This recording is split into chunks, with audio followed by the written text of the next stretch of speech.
anxious there before the pick, but I think more than anything, just grateful and lucky to have my family here, my friends over there, coaches up here. So I think just enjoying the moment. Like I said, like I've dreamed of this moment since I was in. Welcome, World Hoop fam, to another episode where we dissect the biggest stories shaking up the basketball world. This week, we're diving headfirst into a truly unbelievable saga. I'm just going to, reflect back and appreciate everything we've been able to accomplish together. What will you remember from this team? I think, The WNBA All-Star Game in Indianapolis, a weekend that was supposed to be the ultimate triumph for the league, but instead spiraled into an embarrassing financial disaster, a fan boycott, and a glaring expose of the WNBA's deepest flaws. If you thought you knew the drama, buckle up because this is a cautionary tale of epic proportions. And it all revolves around one superstar in a league seemingly determined to undermine its own success. Indianapolis had rolled out the red carpet, literally. The city was buzzing with anticipation for what was billed as the biggest WNBA weekend in history. Hard work, a lot of ups and downs, but more than anything, just trying to soak it in. I think one of the things we lose sometimes when we talk about you is this has taken a lot of really hard work. A colossal 34-story banner of Caitlin Clark emblazoned with "From Downtown in My Town" adorned the JW Marriott, the largest banner ever on that iconic building, even bigger than the one for the NCAA tournament. Replica All-Star courts popped up at the airport, local businesses were fully stocked, and Gainbridge Fieldhouse had sold out in mere hours when tickets first dropped. The get-in price had soared to an astonishing $121, with average resale tickets fetching $262 and prime seats hitting thousands. The highest in WNBA All-Star history, according to TickPick. The stage was set for Clark's coronation, a testament to her unparalleled impact on women's basketball. The excitement was palpable. You could practically feel the collective roar of the crowd before it even happened. Then the floor fell out. July 17th. The news hit social media like a gut punch.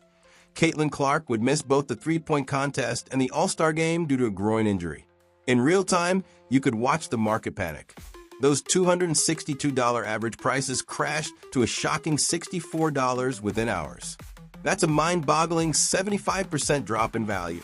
Sellers were in full-blown panic mode, frantically trying to offload tickets at massive losses. The get-in price plummeted from $121 to around $65, and even then, buyers were nowhere to be found. This wasn't a gradual decline. This was a financial apocalypse playing out on social media, driven by a simple, brutal truth. Without Caitlin Clark, a significant portion of the fan base simply wasn't interested. Fans, many of whom had spent a small fortune and traveled specifically to see her, began organizing boycotts, feeling utterly duped by the league. This wasn't an isolated incident. We've seen glimmers of the Caitlin Clark effect before. When she missed regular season games with a quad strain in May, road game prices for the Fever plummeted, 47% for the Washington game, and a staggering 71% for that highly anticipated Chicago matchup. But this was the All-Star game in her adopted hometown. The financial impact was unprecedented, echoing through every corner of Indianapolis. Gainbridge Fieldhouse, a venue that had been packed to the rafters for nearly 2 years of Fever games, was now staring down the barrel of empty seats for its biggest basketball weekend since the NBA All-Star Game. You're not patient. All right, fire away. Welcome back. Appreciate it. You said that you're not patient. How hard have these 5 games been? Vendors who had invested heavily in all-star merchandise, restaurants and hotels that had hired extra staff and stocked up on inventory, all faced massive losses. The economic ripple effect was undeniable. It was a cold, hard lesson in who truly moves the needle for the WNBA. Fans were sending an unmistakable message. Without Clark, the All-Star Game wasn't worth their time or money. The league's celebrated record-breaking season, it turns out, was built precariously on the shoulders of one singular phenomenon. But how did we get here? How did the WNBA's biggest star end up sidelined on her biggest stage, especially after such a dominant and physically demanding season? The answer, friends, lies in the league's systemic failure to protect its most valuable asset, its players, and specifically Caitlin Clark. This groin injury wasn't an act of God. It was the inevitable result of months of escalating physical play that referees consistently, bewilderingly, refused to call. opposing players, realizing they could grab, shove, and hammer Clark without consequences, turned targeting her into a legitimate game strategy. And the refs? They simply swallowed their whistles. Stephanie White, the Fever's coach, has been sounding the alarm all season, calling out the blatant double standard in officiating that allows a level of physicality against Clark that no other player faces. The Washington Post even published an article decrying the chronically lousy second-rate officiating that has turned WNBA games into ugly physical contests, suggesting the league's logo should be a bruise and its motto no call. This isn't hyperbole. Video after video shows defenders grabbing Clark's arms, shoving her off screens, and fouling her on drives, all without a single whistle. While other sports protect their biggest stars, Clark has been treated like a practice dummy. The league's own injury statistics are damning. 57 head and neck injuries in the last 2.5 seasons, with guards and small forwards like Clark taking a disproportionate amount of punishment. This isn't normal wear and tear. It's a dangerous pattern allowed to continue unchecked. WNBA legend Lisa Leslie, who battled her own debilitating groin injury in 2006, knows exactly what Clark is facing. She openly warned that these types of injuries can linger for months, even years.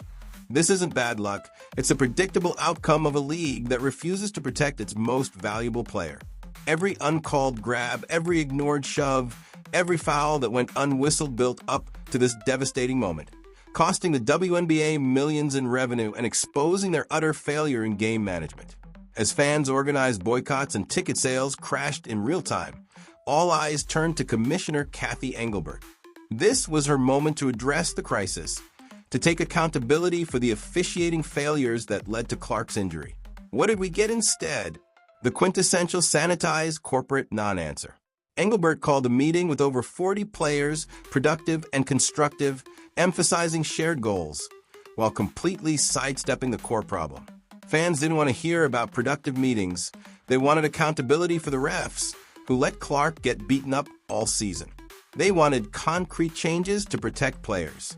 They wanted someone to admit that letting opposing teams target your biggest star is bad for business. Instead, they got corporate speak completely out of touch with the financial damage unfolding in Indianapolis. Her tone-deaf response fueled the fan anger, making the boycott worse. The game itself became a painful reminder of the disaster. Empty seats marred Gainbridge Fieldhouse. The energy was flat, the basketball uninspired. What was supposed to be the season's showcase felt like a lackluster practice scrimmage. The ridiculous four-point shot gimmick only made it worse, turning the game into a glorified layup line, with players jacking up shots from deep, devoid of defense or genuine competition.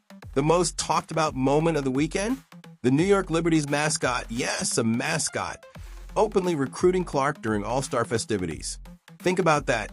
A team mascot generated more buzz than the actual All-Star game. It was a clear signal that at least one team understood how to treat a prized possession. This WNBA All-Star disaster was the league's first true test without Caitlin Clark, and it failed spectacularly.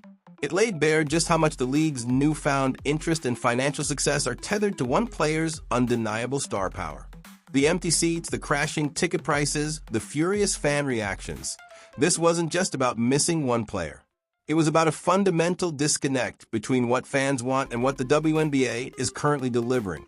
The league spent months touting record viewership and unprecedented growth, but this All-Star weekend revealed the truth. Strip away Clark's generational talent, and you're left with a product that, for a significant portion of the new audience, simply isn't worth their time or money. The disaster proved that until the WNBA addresses the systemic issues, particularly its officiating crisis, it risks losing the very audience that matters most. The WNBA was handed a silver platter, a transcendent talent who brought record viewership, unprecedented fan interest, and millions in new revenue. They managed to turn it into a cautionary tale about what happens when you refuse to protect what matters most.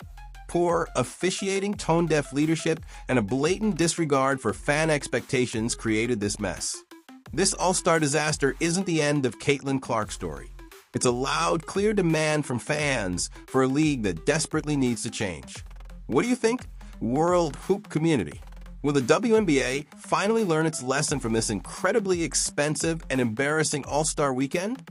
Or are they doomed to repeat these mistakes until there's nothing left to save? Let us know your thoughts in the comments below. And please, if you want to stay in the loop on all the real basketball talk, smash that like button, subscribe to World Hoop, and turn on all notifications so you never miss out. Click the video on the screen for more hard-hitting analysis. And we'll see you in the next one.